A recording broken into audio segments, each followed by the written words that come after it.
자, 땅끝 2부입니다. 자, 시의 구조. 아까 우리 봤던 내용, 시의 구조를 한번 보겠습니다. 자, 어린 시절에 대한 회상이죠. 그러니까 과거죠. 그랬다가 현재로 옵니다. 여기서부터 현재예요. 현재 깨달음으로 왔어요. 그래서 이게 인식이야. 알고 봤더니 땅끝은 절망이었구나를 깨달았어요. 그런데 재인식을 합니다. 아니야.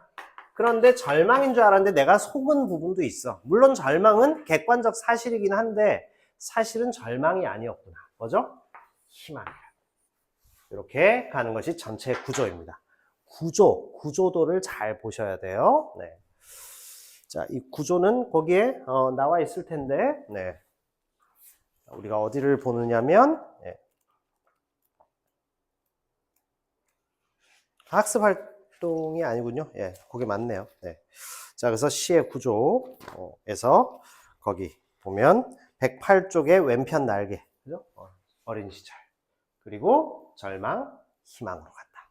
전체 구조입니다. 자, 그래서 다양한 형상화, 대조, 그 다음에 종결어미나 그 다음에 땅끝이라고 하는 이 시어를 반복해서 운율도 형성하고 시적 의미를 구성한다. 이렇게 되어 있습니다.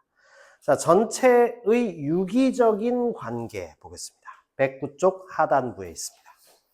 자, 109쪽 하단부에 보면 시적 화자입니다.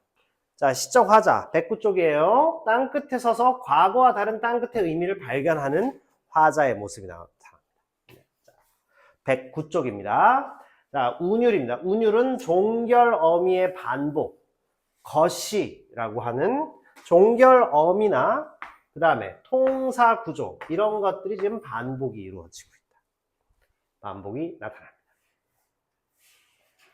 학교에서 이거 PPT 이런 걸로 해요? 자, 안 하시나? 네, 이 PPT 올라와 있는 건데. 자, 그 다음에 감각적 심상이 나타났죠. 그죠? 심상. 시의 핵심적인 구성 요소입니다. 심상. 그래서 정서나 상황 같은 것을 나와 있죠. 형상화하고 있는 것이 이 작품에 나타나 있는 심상은 공감각적 심상 없습니다. 자, 시각과 청각이 나타나요. 공감각적 심상이란 것은 하나의 심상을 다른 것으로 전이시킨다 이렇게 하는데 다른 심상에 빗대는 거예요. 분수처럼 흩어져. 시각이죠. 근데 이것의 원관념은 뭐냐면 푸른 종소리야. 그러니까 푸른색의 종소리. 있을 수가 없지. 종소리는 땡 하고 치면 우리가 듣는 소리죠. 청각을 푸른색에 비유했습니다. 그죠? 청각의 시각화. 이런 것을 공감각이라고 해요. 이 작품에는 그게 없어요. 시각적, 눈에 보이는 땅끝, 젖어 있는 것, 파도가 치는 것, 이런 것들이죠. 그 다음에 청각적 심상, 삐걱삐걱 그네줄이 흔들리고 있었어. 그죠? 그게 있었습니다. 표현법입니다. 비유, 그냥 비유는 무조건 옵션이죠. 그 다음에 그 기본값이에요. 시에서 비유는 안 나타날 수가 없어요. 그러면 그건 시가 아니에요. 그죠? 자세히 가만히 보아야 예쁘다. 자세히 보면 사랑스럽다. 너도 그렇다. 이런 시가 있죠. 그죠? 난 선생님 그건 시가 아니라고 생각해요. 그 시인에게는 죄송하지만 별로 안 좋아하는 시인입니다. 그 시는 별로 의미가 없어요. 자, 정서나 상황을 형상화하고 있다.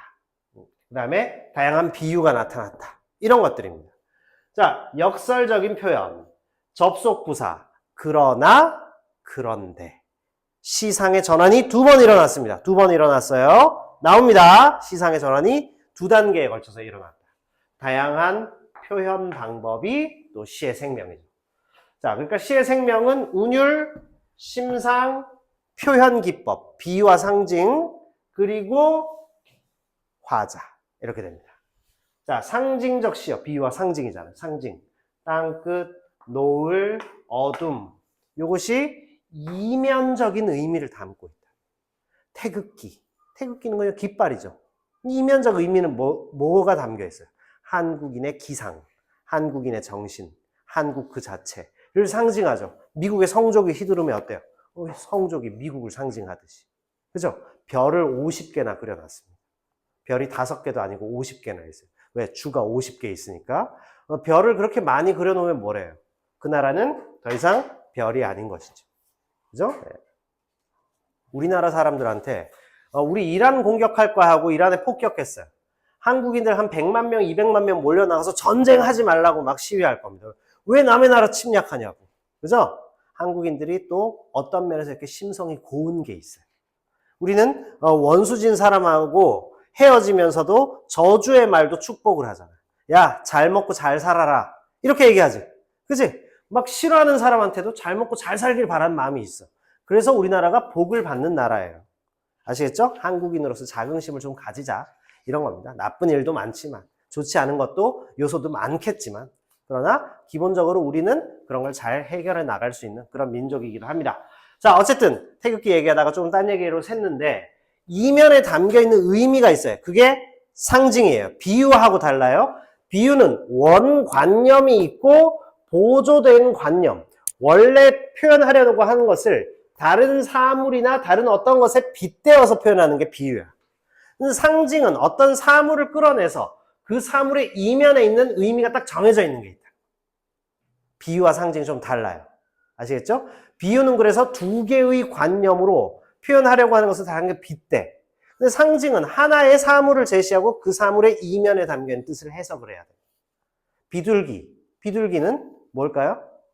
도시의 경관을 해치는 것도 있지만 하얀색 비둘기, 피존. 이건 뭘까? 바로 평화를 상징한다.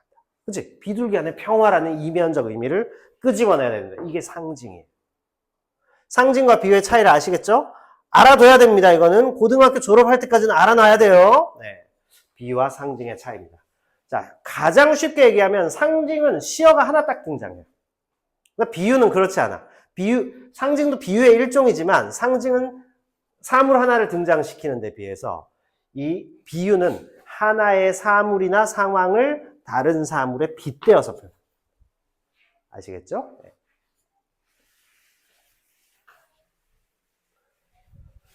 자, 그래서 땅끝의 전체적 시의 구성 요소를 봤습니다. 자, 제목 땅끝의 의미 한번 보겠습니다. 자, 제목 땅끝의 의미.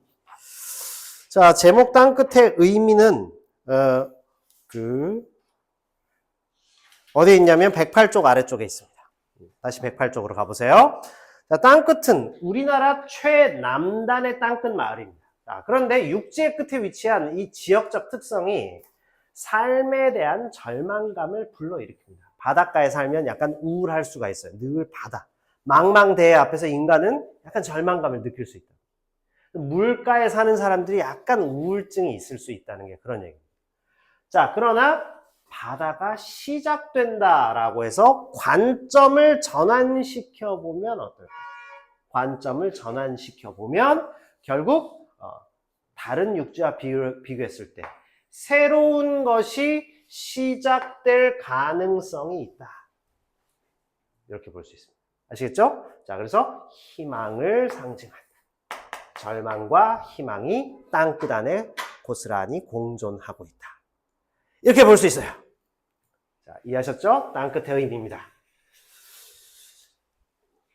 자, 처음 오늘 요걸 진도 나가기 때문에 좀 자세하게 하고 시험 기간 중에 이걸 한 서너 번 정도 반복할 텐데 다음부터는 좀 압축해서 설명하고 이렇게 하겠습니다. 오늘은 자세히 공들여서 하는 날이에요.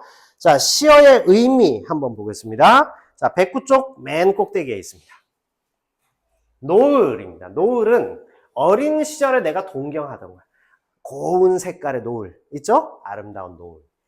자, 나비입니다. 어린 시절의 순수한 꿈이야. 나비를 쫓아가듯이 순수를 상징하죠. 나비. 팔랑거린 나비 힘 없잖아요. 그죠? 종이장 같은 게 날아다니죠. 자, 순수한 꿈이야. 이 순수한 꿈은 좌절하게 되어 있어요. 어린 시절에. 그래서 내가 어떤 대학에 가서 전공을 한다 해서 그게 모든 나의 직업이 되거나 이렇지 않아요. 대학교는 뭐 하러 가는 곳인지는 혹시 알아요? 대학교 왜 가는 거야? 돈 잘 벌려고? 대학교 졸업해서 돈 잘 못 벌어요. 지금 AI 시대에 왔어, 이제. 그 일자리 별로 없어요. 그래서 젊은 세대가 살기 굉장히 힘들어졌어. 게다가 집값은 너무 막 천정부지로 치솟고. 그렇죠? 왜 그런지 잘 모르겠습니다. 서울 시내 아파트는 한 3억 하면 되는 건데 뭐 30억씩 하잖아요. 이유를 알 수 없어. 왜 그러는지. 자, 대학교는 내가 돈을 내고 그 시간을 구입하는 거예요. 그래서 경험이나 전공을 통해서 내가 더 깊어지는 가치 있는 존재로 업그레이드 되는 과정. 아시겠습니까? 선생님 같은 국어 전공도 안 했는데 국어 강의하고 있잖아요.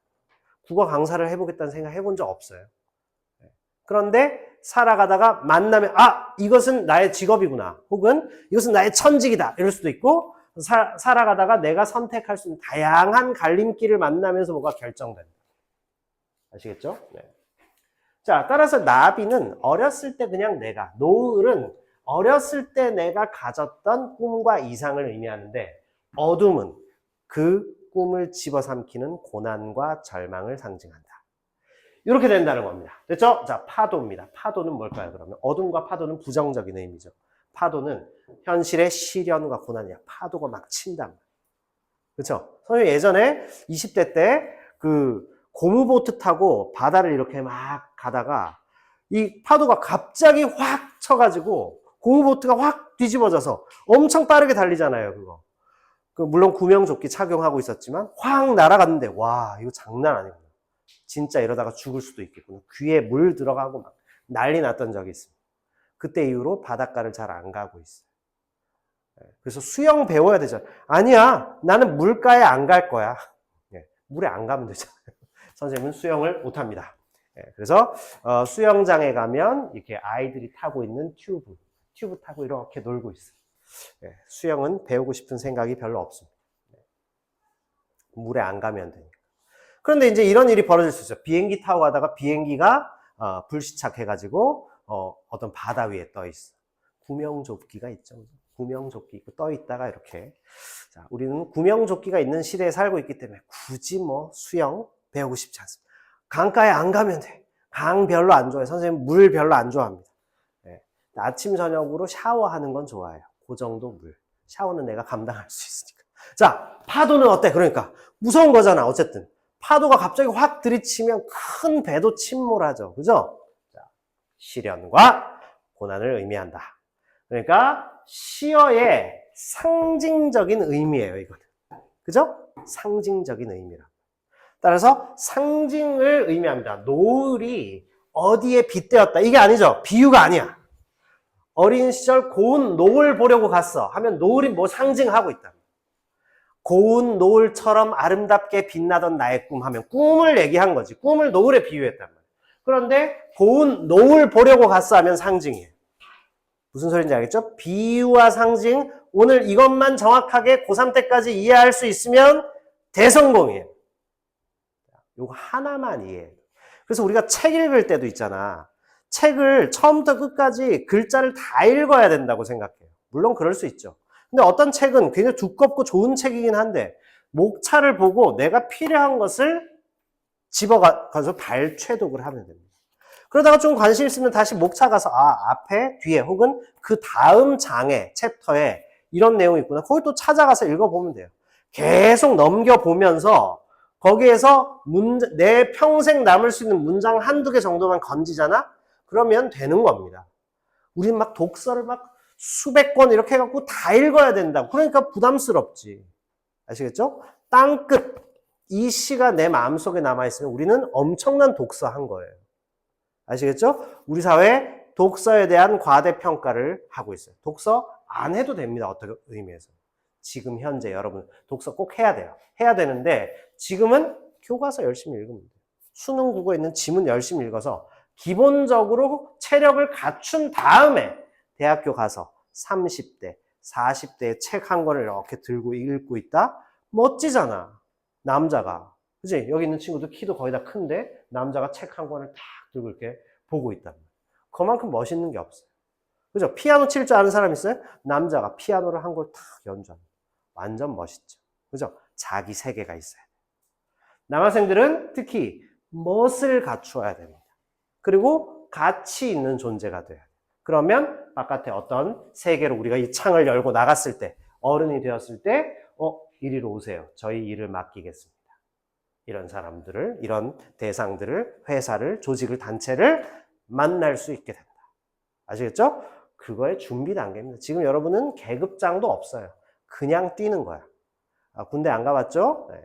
몇 년 있으면 군대를 갑니다. 눈 한 번만 감아보세요. 뭐가 보였어요? 감았을 때? 아무것도 안 보였죠? 그게 군대 생활입니다. 자, 군대 처음에 가면 그냥 뛰잖아. 훈련생이죠. 군인이 돼야 되니까. 그래서 이렇게 수류탄을 들고 결합한 다음에 이렇게 해서 던지거든요. 그러면 한 80m, 100m 아래에 수류탄이 뻥 터지면 물기둥이 확 치솟아 올라요. 100m를 치솟아 오른다니까. 100m 앞에 낭떠러지 밑에 던지는. 그 수류탄 던지고 그 다음에 사격해요. 그래서 총을 쏘고 수류탄을 던진 다음에 복귀할 때, 요즘도 다 합니다. 그거는 훈련소에 가면 복귀할 때 진짜 군인이 된 것 같은 그런 느낌이 있어요. 자, 여러분은 지금 그 단계에 있다. 그죠? 뭐 해야 되죠? 닥치고 공부부터 해야 돼. 다른 거 하지 말란 얘기가 아니야. 놀 수 있지. 그지? 그러나 닥치고 공부를 해야 된다. 시간 관리의 1순위가 뭐죠? 시간 관리. 1순위는 뭘까? 공부다. 이게 아니야. 시간 관리를 잘하려면 내가 5시부터 7시까지 뭐라고 7시 반부터 9시까지 절대 그렇게 안 지켜져요. 그 둥그런 거 그려갖고 시간표 몇 시부터 몇 시. 갑자기 오늘 자다가 늦잠 잤어. 그럼 벌써 그 뒤에 2시간, 3시간 시간이 늦춰져가지고 그 시간 못 지키는데 그렇게 플래너를 짜면 안 된다는 소리예요. 플래너의 핵심이 뭘까요? 공부 플래너, 공부 플랜이 없어. 이렇게 얘기하는데 다 헛소리 같아요. 선생님 생각에는. 마인드. 내 마인드 속에 뭐가 제일 중요한가? 어떤 일이 제일 중요한가가 필요하다. 그걸 알아야 됩니다. 그러면 일단 기말고사 대비가 중요하지. 그죠? 그러면 거기에 일단 시간을 최대한 많이 할애하고 남는 시간에 컴퓨터 게임도 하고 할 수 있어요. 컴퓨터 게임을 몇 시간 해가지고 새벽 4시까지 자면 안 자고 게임을 하고 자면 어떻게 될까요? 3시간 자고 학교 가니까 하루 종일 졸죠? 내일을 준비해야 될 거 아니야. 마인드예요. 플래너는 전부 마인드에 있습니다. 이 공부가 나한테 얼마나 중요한가 그걸 갖고 있어야 된다는 거죠. 그렇죠? 이게 시간 관리입니다. 우선순위를 빨리 먼저 해결하는 거. 그게 제일 중요해요. 선생님이 여러 가지만 하고 싶은 게 있어. 왜냐면 특히 학원 가서는 오후에 시작하거나 물론 주말은 오전에 하지만 평일에 오전은 좀 한가하잖아요. 어쨌든 그 시간에 딱 생각해 봤을 때 오전에 오늘 놀고 싶은데 우리 학교에 지금 문제 자료를 뽑아야 돼. 그러면 그거 편집하고 해놓는 거야. 그 다음에 딴 걸 해야 되죠. 이게 시간 관리입니다. 그 다음에 나와서는 맨 먼저 이거 찍어놔야 된다. 혹은 뽑아놔야 돼요. 어제 뽑아놨기 때문에 선생님이 방금 이걸 찍어놨죠. 그죠? 찍어서 이렇게 배부할 수 있는 거하고 똑같다는 거. 아시겠죠? 미리 할 거. 먼저 해야 될 우선순위를 빨리 해결해 놓고 다른 걸 하면 된다. 놀지 말라는 소리가 아니에요. 공부 빼고 아무것도 하지 말라는 소리가 아니라 닥치고 일단 공부부터 하라는 얘기는 우선순위니까 이거부터 해야 돼요. 내가 이거 다 외워졌나? 잠이 안 와야 되는데 내가 영어 단어 지금 다 외웠어요? 아까 선생님이 얘기하는 그 단어도 모르면서 그쵸? 고등학교 1학년이면 그 정도 단어 알아야 돼요. 선생님은 중학교 2학년 때 알았습니다. 아까 그런 단어. 그쵸? 그래서 그 결과 어떻게 되었을까요?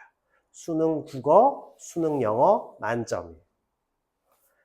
수학은 묻지 마세요. 문과생입니다. 수학 좀 못해도 돼. 국어 영어를 잘해야지 사람이.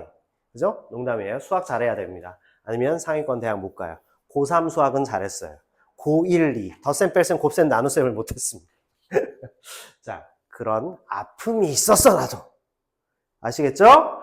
자, 다시 내용으로 가보겠습니다. 잔소리가 좀 길었습니다. 자, 이해탐구 보겠습니다. 화자의 상황 볼까요? 노을을 보려고 그네를 탔는데 그네가 삐걱삐걱 됐죠. 뭘까요? 꿈이 좌절돼서 불안해요. 자, 그 뒷페이지에 있습니다. 학습 활동입니다, 이제. 자, 그 다음에 2연입니다. 살면서 여러 번 땅끝에 서게 되었습니다. 살면서 여러 번 땅끝에 서게 되었다. 이건 뭐죠? 삶에 내몰려서 뒷걸음치듯이 도달한 절망의 공간이라. 절망적인 공간. 땅끝. 2연의 땅끝은 무조건 절망이야. 아시겠죠? 요게 이제 암기죠. 그러나 암기를 하려면 흐름을 이해해야 암기가 돼. 대놓고 암기하면 문제를 조금만 각도를 다르게 하면 틀리게 되는 거예요. 아시겠죠? 우리 학교에서 나오는 시험 정도면 95점, 100점 받아야 됩니다. 90점 넘어줘야 돼요. 자, 실수를 한두 개 했다? 실수일 수도 있지만 그게 실력이에요. 세계 선수권 대회 같은 데 가서는 항상 잘하는데 올림픽 가서 떨어지는 친구들이 있어요. 그 친구들의 공통점은 뭐냐면 실력이 뭔가 흔들리는 거야. 마인드 교정이 안 된 상태. 아시겠죠?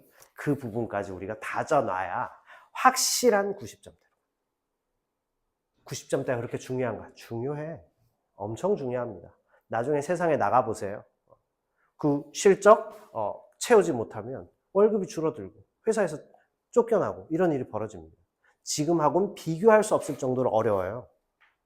게다가 지금 시대는 사람을 물건처럼 썼다가 그냥 버립니다. 무시무시한 시대야. 얘들아, 정신 차려야 돼.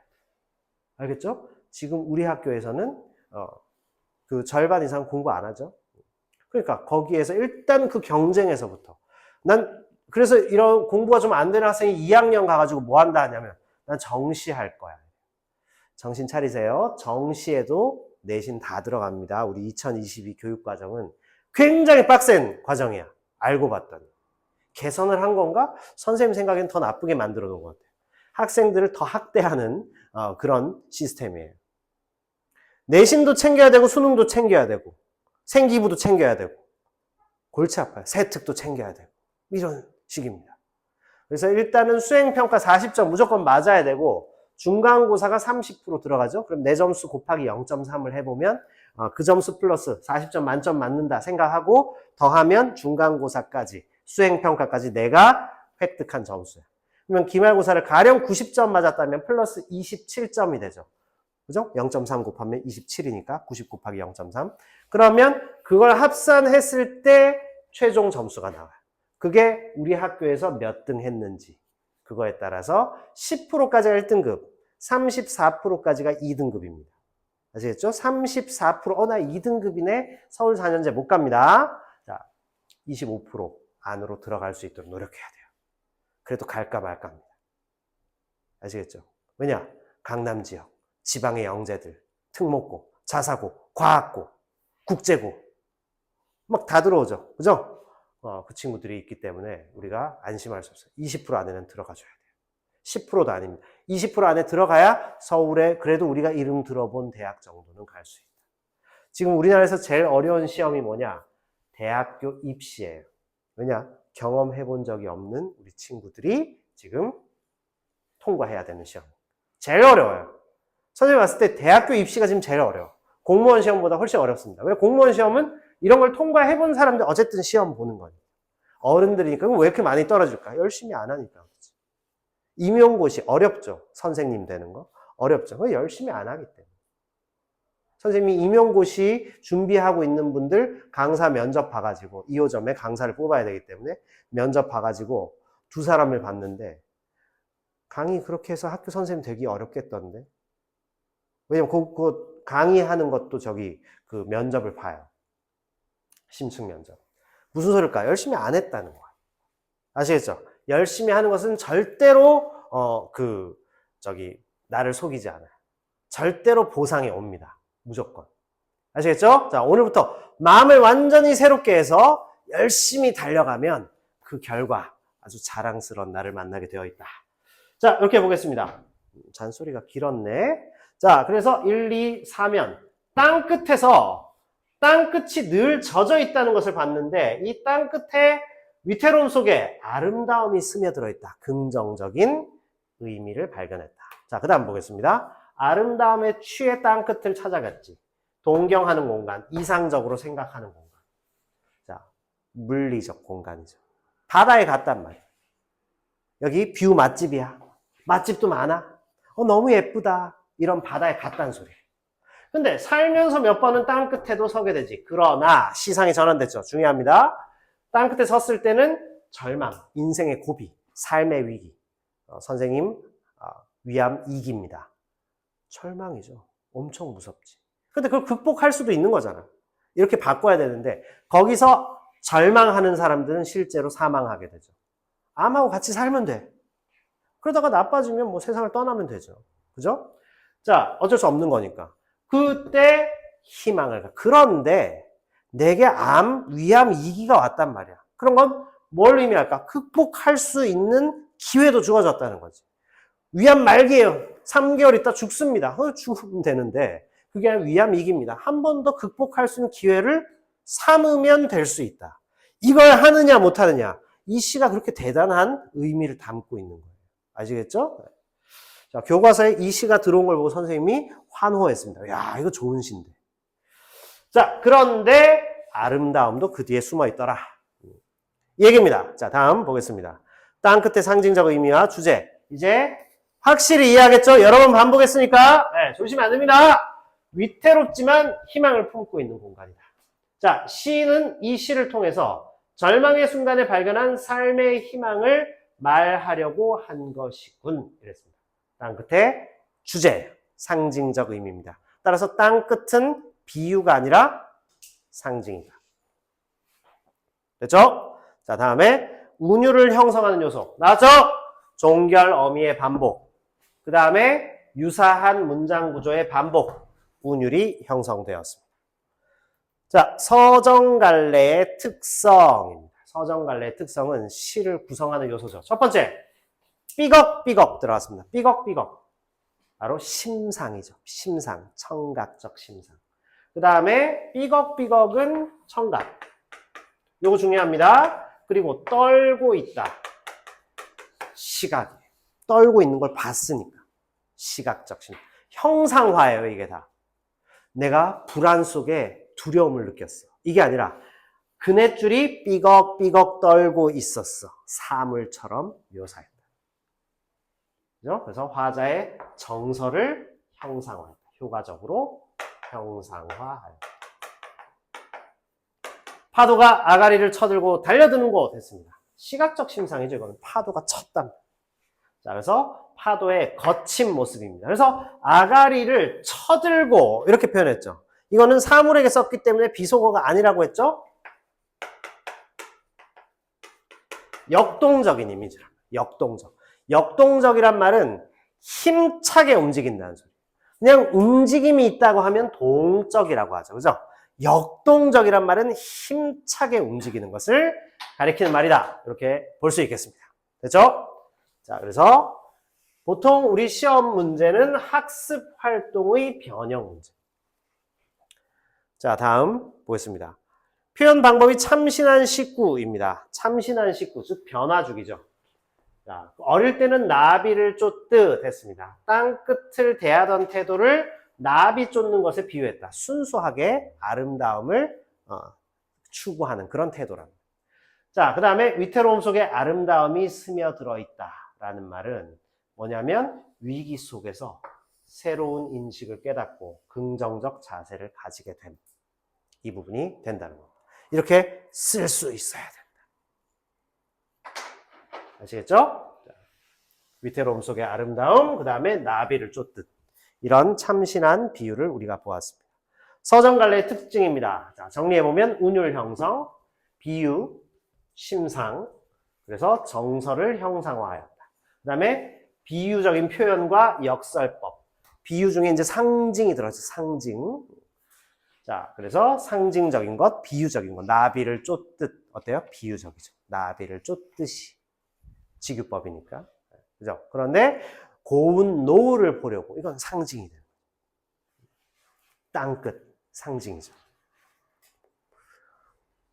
자, 이 시를 감상하는데 시인의 그 삶이 어떻게 반영되는지 보겠습니다. 시인의 삶입니다. 나이덕 시인은 어머니가 보육원 총무 일을 하셨어요.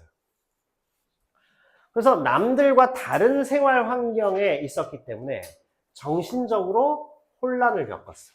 왜 정신적 혼란을 겪었을까? 내가 고아가 아닌데 고아처럼 그 아이들하고 막 섞여 있다 보니까 막 정신적인 문제가 올 수 있어. 그렇죠? 나는 고아가 아닌데 고아원에 지금 살고 있다.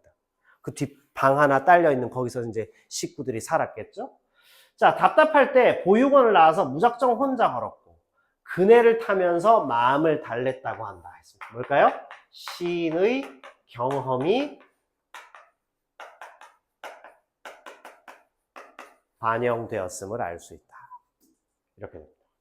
시인이 11살 때 어머니가 서울의 한 보육원으로 직장을 옮겨서 가족들도 서울로 이사했고 20살 될 때까지, 자, 이건 좀 끔찍한 일이죠. 어떻게 보면 보육원에서 살았어요. 힘들었어. 그죠? 가정 환경이 어려웠다. 대학 때 아르바이트 5개씩 하면서 등록금 내고 가족을 부양했고 삶이 힘들어서 수도원, 기도원 생활도 했어요. 그러니까 정신적으로 굉장히 좀 힘들었다는 뜻이죠. 자, 결국 나왔죠. 자신의 숙명은 스스로 헤쳐나가야 한다. 이것을 깨달았습니다. 자, 어둠도 시에 들어오면 어둠만은 아니게 되는지 인터뷰에서 한 말이죠. 때로는 눈부시고 때로는 감미롭다 했습니다. 아까 말씀드렸죠. 시의 세계는 아름다움을 이야기합니다. 매우 탐미주의, 미적인 아름다움, 가치를 막 이렇게 탐하는 거예요. 그걸 굉장히 음미하는 것이 담겨있죠. 그죠? 그래서 시 속에 어둠도 밝음으로 승화시키는 세계를 주로 얘기합니다. 그래서 선생님은 시를 굉장히 좋아해요. 이 세상에서 당신이 제일 사랑하는 것을 딱 3가지만 말하시오 하면 딱 3가지. 첫 번째는 시예요. 시. 두 번째는 클래식 음악입니다. 선생님 좋아하는 음악 작곡가가 있어요. 대표적으로 뭐 구스타프 말러 같은 사람이 있습니다. 그 다음에 3번째는 가장 좋아하는 거 뭐가 있느냐 하면 플라톤의 국가라는 책입니다. 공자의 논어 같은 책. 가장 좋아하는 거 3가지. 그 외에 이제 좋아하는 게 많지. 그죠? 가족도 사랑하고. 근데 내가 정말 좋아하는 어떤 세계 중에 첫 번째는 단연 시라고 말씀드릴 수 있어요. 여러분도 그렇게 돼야 돼요. 시를 사랑하는 사람은 희망도 절망 속에서 여러 가지 안 좋은 상황 속에서 희망을 갖는 훈련도 되어 있어. 왜냐? 시가 전부 그런 걸 얘기하니까. 아시겠죠? 자, 그래서 나이덕 시인은 뭐라고 얘기했느냐? 어둠이 아름다움으로 바뀌는 것을 시 속에서 경험했다. 이렇게 표현하였습니다. 아시겠죠? 자, 그러면 이 맥락에서 땅끝에서 새롭게 이해하게 된 부분이 뭐냐? 자, 이것이 바로 작가 맥락을 통해서 이해했죠. 그래서 작가의 생애, 그 다음에 이 작가의 경향, 이것이 반영된 창작의 의도. 자, 이것을 다른 말로 표현론이라고 하죠. 작품 바깥으로 확장시켜서 이 작품을 들여다보는 것. 시대 사회 문화가 반영되어 있는 것을 반영론이라고 하죠. 그 다음에 그 작품 바깥에 살고 있는 독자가 내 삶으로 그걸 끌고 와서 해석해보는 거예요. 그럼 내가 거기서 만족감, 재미, 감동을 느꼈고 삶에 적용해보는 기회도 얻었죠. 그러면 그게 만족감이야. 효용이라고 하죠. 효용론. 혹은 독자가 그걸 어떻게 수용했냐? 수용론이라고 합니다. 자, 표현론, 반영론, 수용론 혹은 효용론을 뭐라고 하냐? 이 3가지를 합해서 외재적이라고 합니다. 작품의 바깥으로 나와서 이제 들여다보는 거예요. 작품 안에 있으면 그네를 타고 가다가 고운 노을을 쫓아서 그네 타고 가다가 어둠에 잡아먹히는 좌절을 경험했군. 자, 그러니까 이것은 어린 시절의 순수한 꿈을 추구하는 얘기였군. 땅끝에 섰다. 절망을 표현했군. 그런데 참 이상하구나. 아름다움이 스며들어 있는. 그러니까 희망을 발견했군. 그거는 그냥 작품 안에 있는 내용을 파악했죠. 내재적이라고 합니다. 자, 이것은 작품 밖으로 나왔어요. 작가가 어떻게 살았는지를 파악했다. 외재적입니다. 알겠죠? 외재적. 자, 그래서 답답한 보육원 생활에서 벗어나고 싶었던 시인의 마음. 그 다음에 그네를 타면서 마음을 달랬던 시인의 어린 시절. 그 아이의 모습이 거기 반영돼 있다. 아시겠죠? 자, 땅끝을 이렇게 작가를 이해했을 때 잘 이해할 수 있는 내용이 들어있다. 자, 땅끝에서 기억과 같은 인식입니다. 기억이 뭐죠? 어둠이 아니라는 것을 발견했다. 이게 아름답죠? 위태로움 속의 아름다움. 됐죠? 절망 속에 우리는 희망을 발견할 수 있다. 그 내용입니다. 자, 땅끝과 이 글의 내용을 바탕으로 다음 물음의 짝과 서로 답해보자 했습니다. 짝하고 한번 해보세요. 자, 그 다음에 1942 열차라는 시가 있습니다. 자, 1942 열차 한번 보겠습니다. 1942 열차의 특징은 이 작품이 산문시입니다. 산문시는 쭉 흘러가는 내용이 있어요. 그래서 서사적이고 그 다음에 자연스러운 흐름이 있습니다. 열차 타고 가면서 여러 가지 풍경과 사람들 관찰한 내용이 산문시로 쭉 나열되면 결국 그 흐름에 독자들은 쭉 따라가 볼 수 있는 그런 기회를 얻게 됩니다. 자, 그래서 주제 보니까 열차에서 바라본 열차 안팎의 평화로운 풍경 얘기죠. 따라서 묘사적인 그리고 그런 풍경을 감상하는 태도가 나와 있습니다. 자, 행과 연을 구분하지 않고 줄글로 이었습니다. 뭐라고 했죠? 흐름이 막 나타나요. 자, 그다음 묘사, 비유, 도치법입니다. 그죠? 묘사, 비유, 도치. 표현 기법. 시는 무조건 이게 들어가야 돼요.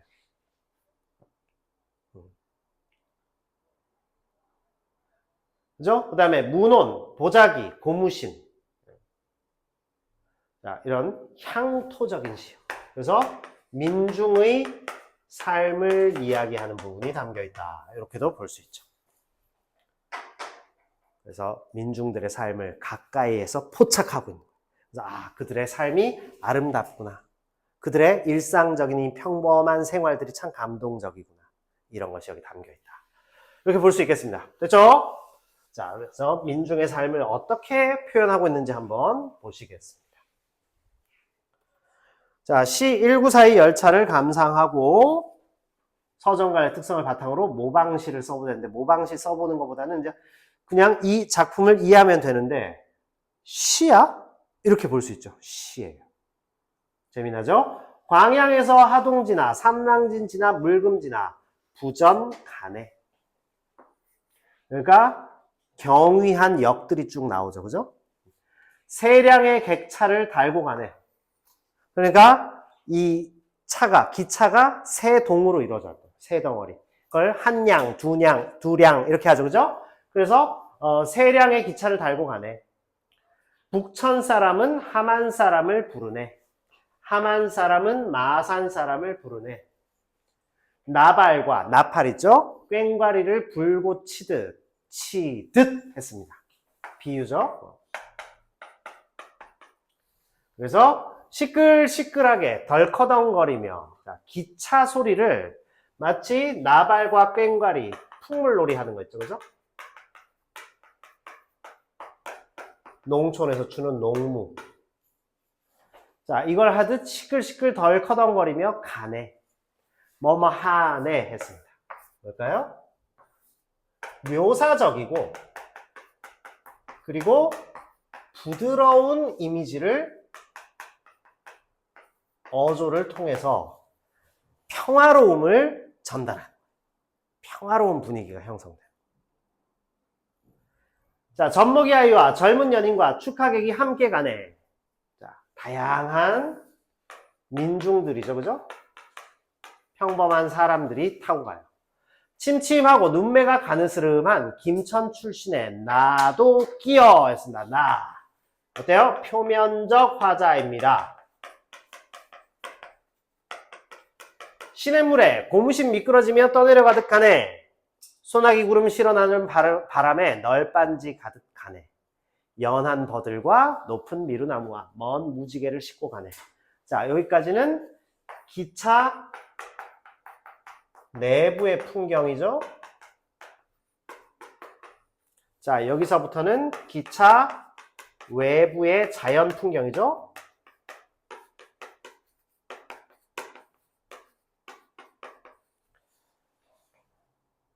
자, 그래서 들판 수로의 깨끗한 물과 문온입니다. 문온이 무슨 말일까요? 문온. 문온이 뭐죠? 물을 가는 그런 밭이죠. 그게 문온이에요. 맞아요? 아닙니다. 물을 대어 놓은 논이야. 물을 심는 곳은 밭이라고 하죠. 물 대놓은 논이야. 물을 대놨다는 건 무슨 말일까? 모내기 했다는 소리입니다. 물을 대가지고 모판에 키워놓은 모종을 갖고 와서 막 던져요. 이만큼 넓은 걸 툭툭 던져 놓습니다. 그럼 거기서 이만큼씩 가지고 이렇게 보내기를 했어요. 과거에는. 오늘날은 이제 대부분 뭐 이렇게 그 기계로 하긴 하지만. 그죠? 선생님이 한 30년 가까이 전에 농촌 활동 갔을 때 그걸 해봤거든요. 대학교 다니면서. 진짜 힘들어요. 이 세상에서 제일 힘든 일이 농사입니다. 우리는 그래서 농부들께 감사해야 돼요. 정말 힘든 일이야. 농사만큼 힘든 일 없는 것 같아요. 난 농사 죽었다 해도 못해요. 네. 열심히 국어를 강의하겠습니다. 자, 무논. 물 대어 놓은 논이란 얘기입니다. 아시겠죠? 무논에 비추어 보며 가네. 무논에 비친 푸른 봄산. 일하는 소가, 소, 무논. 이런 거 있죠? 바로 향토적이죠.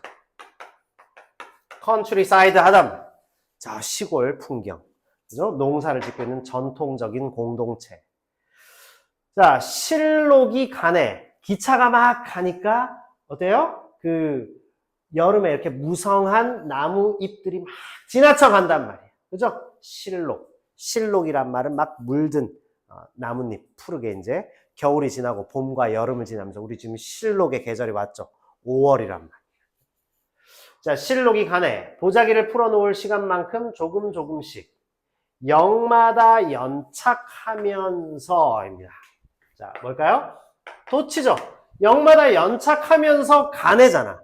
가네 끝에 연착하면서 도치가 됐다. 도치는 배치를 바꾸었다는 뜻이죠. 그죠? 연착하면서 가네죠. 그죠?